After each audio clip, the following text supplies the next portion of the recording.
राजमंत्री हो, आप ये सोचो मंत्री के अधिकार से समझा रहा हूं, नहीं। बोले मैं तो आपके परिवार का एक छोटा सा दास, छोटा सा सेवक,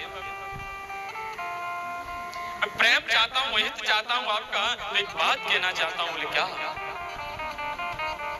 बोले बात ये है कि आप ये समझते हो कि पांडव आपसे कमजोर हैं, इस भ्रम को आप निकाल देना। वो आपका सम्मान करते हैं, इसलिए वो आपसे कुछ कहते नहीं, आपसे कुछ बोलते नहीं, लेकिन इसका मतलब ये तो नहीं है कि आप उनके साथ अन्याय करते रहो। धृतराष्ट्र बोले क्या मतलब, क्या कहना चाहते हो? बोले कहना यही चाहता हूं कि अगर एक देश को सुरक्षित रखना है तो एक जिले का त्याग करने में कोई बुराई नहीं होती। एक जिले को सुरक्षित रखना है तो एक तहसील की अगर त्याग करना पड़े तो उस त्याग करने में कोई दोष नहीं लगता।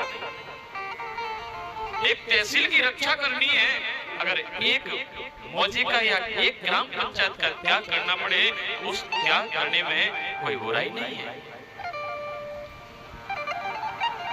और एक गांव की रक्षा के लिए एक पूरे घर को, एक पूरे परिवार को त्यागना पड़े तो त्यागने में कोई बुराई नहीं है। और एक परिवार को, एक घर को सुरक्षित रखने के लिए अगर कोई सदस्य एक बिगड़ गया है तो उसको त्यागने में कोई दोष नहीं लगता। राजन, धृतराष्ट्र कहने बोले कहना क्या चाहते हो विदुर जी, क्या समझाना चाहते हो, इतना सूक्ष्म लेके आए हो? बोले समझाना ये चाहता हूं कि आपके परिवार में दुर्योधन दुष्ट है, कलंक है। इतनी बात कह ही रहे थे तब तक तो दुर्योधन आ गया। कह रहा बोले क्यों विदुर जी, मंत्री पद हमारा, खाते हमारा हो, पहनते हमारा हो, हम मेरे खिलाफ मेरे पिता को भड़का रहे हो? निकल जाओ, मंत्री पद से इस्तीफा दे दो, यहाँ रखने नहीं चाहता। विदुर जी समझते थे, बोले मुझे पता है कि तुम यही पद की धमकी मुझे दोगे, लो इस्तीफा लिख के लेके लाया हूं। सचिव वैद्य गुरु तीन दो भय बोले प्रिया। ये अगर वैसे तीनों अगर सत्य नहीं बोल सकते तो राज धर्म तन तीन को होए वेग ही नाश। सचिव वैद्य गुरु अगर ये तीनों सत्य नहीं बोलेंगे तो वो बचेगा क्या? विदुर जी जानते थे विदुर नीति कोई साधारण नहीं है।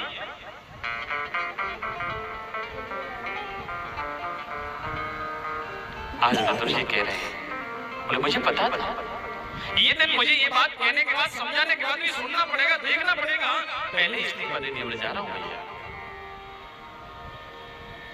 लेकिन धृतराष्ट्र की आंखें तो थी नहीं, लेकिन हृदय का अंदर विचार भी नहीं कर पाए। बोले विदुर जी ने आके समझाना क्या चाहते थे? जब अत्याचार ज्यादा दुर्योधन का बढ़ा तो भगवान को आना पड़ा। धृतराष्ट्र को पता हुआ कि आज द्वारिकाधीश आ रहे हैं तो सुंदर नगर को सजवा दिया। बोले बेटा कोई कमी मत करना, अपनी माँ से कहो सुंदर भोजन बनाए। दरवाजे से ही पुष्प वाले चारों तरफ खड़े कर दिए। बोले द्वारिकाधीश का स्वागत करना है। द्वारिकाधीश का आना हुआ। जैसे विदुर जी को पता चला, बोले आज मेरे द्वारिकाधीश आ रहे हैं, तो विदुर जी घर से तैयार हुए तो काकी ने कहा, बोले कहाँ जा रहे हो? बोले आज मेरा कन्हैया शांति दूत बन करके आ रहा है। विदुरानी बोली, बोले उस सभा में तुमको कौन जाने देगा, मंत्री पद तो अब है। बोले सभा में नहीं जाने देगा तो क्या है, बोले किसी कोने में खड़े होकर मैं ये देख तो सकता हूँ कि मेरा द्वारिकाधीश आया है। और वहां अगर मैंने कदाचित नहीं देख पाया तो कम से कम द्वारिकाधीश तो उस भरी भीड़ में देख लेगा। बोले इस भीड़ में मेरा विदुर काका भी कहीं खड़ा है। और इसी भाव को लेकर के सूरदास जी महाराज वृंदावन में जब दर्शन करने के लिए जाते बिहारी जी का, हमेशा लैंटेन लेके जाते। लैंटेन ले जाते, चाहे दिन हो चाहे रात्रि, और बिहारी जी के प्रांगण में खड़े होके लैंटेन ऐसे कर लेते, फिर पद सुनाते, पद गाते। जब कोई एक व्यक्ति रोजाना कोई काम करे तो किसी न किसी की नजर पड़ी रहती है। एक दिन पूछा, बोले बाबा आपके नेत्र तो है नहीं, फिर ये लैंटेन आप क्यों लाते हो?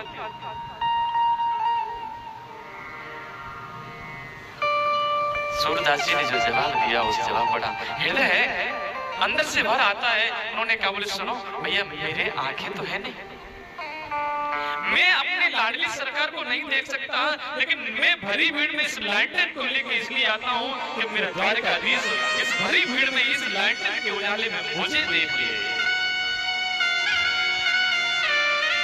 और कोई अपनी इस लैंटेन को लाने। सूरदास जी जिस समय पद सुनाते,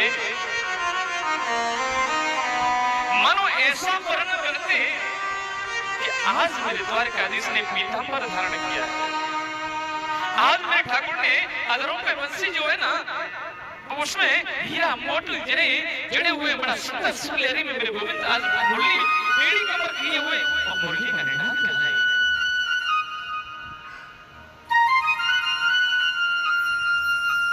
पद सुनाते सुनाते सुनाते अब गोसाई जी जैसा श्रृंगार करें वैसा ही पद मेरे सूरदास जी रोजाना सुनाते। एक दिन तो गोसाई वालों ने कहा, बोले जी कुछ संयोग क्या है, बाबा को दिखाई देता नहीं, लेकिन हम जैसा श्रृंगार करते हैं, नीलांबर पहना है तो नीलांबर, पीतांबर पहना है तो पीतांबर, सुंदर पुष्पों का वर्णन करते, बड़ा ध्यान आता था।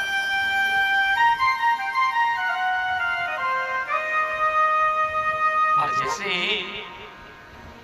एक दिन गोसाइयों ने के बालकों ने कहा, बोले सुनो, बोले हमें लगता है बाबा को दिखाई देता है, हम जैसा श्रृंगार करते हैं वैसा वर्णन हूबहू हकीकत रियल करते हैं, जरूर कहीं न कहीं दिखाई देता है। हो सकता है ये सामान हम सबको पागल बनाने के लिए अंधे रहने का नाटक करते हो। आ गई मन में, अब जैसे मन में आई, आज तो गोसाई बालकों ने ठाकुर जी को नहलाया धुलाया और लंगोटी पीतम धारण करके कांचनी केवल मोतियों की माला पहना करके खड़ा कर दिया, और सूरदास जी का आना होगा।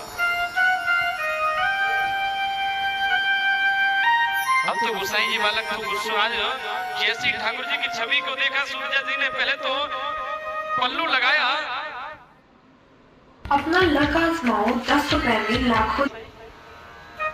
कितना सुंदर स्वरूप है मेरे ठाकुर का, लेकिन फिर मन में विचार करें, बोले आज पद सुनाऊं तो सुनाऊं कौन सा? 1 मिनट हुई, 2 मिनट हुई, 3 मिनट हुई, 30 मिनट तो गोसाई वाले तो परीक्षा लेना चाहते थे।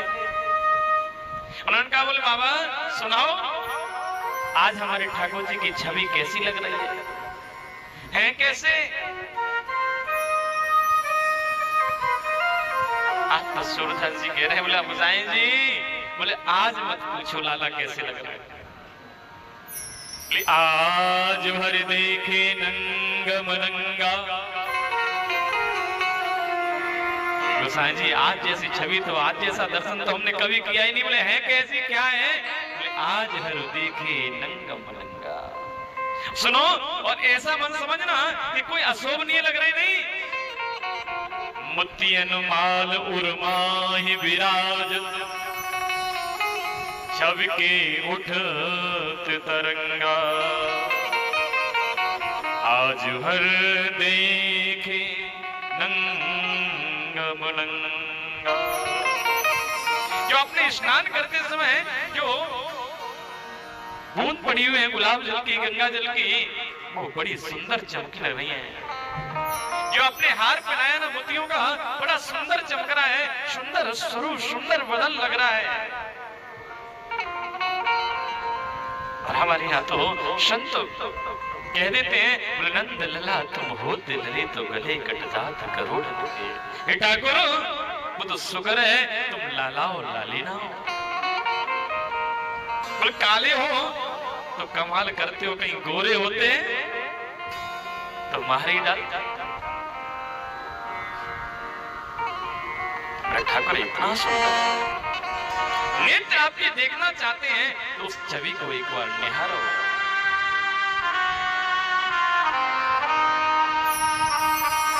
इस छवि को एक बार जिसने देख लिया फिर वो उसका होकर के रह गया।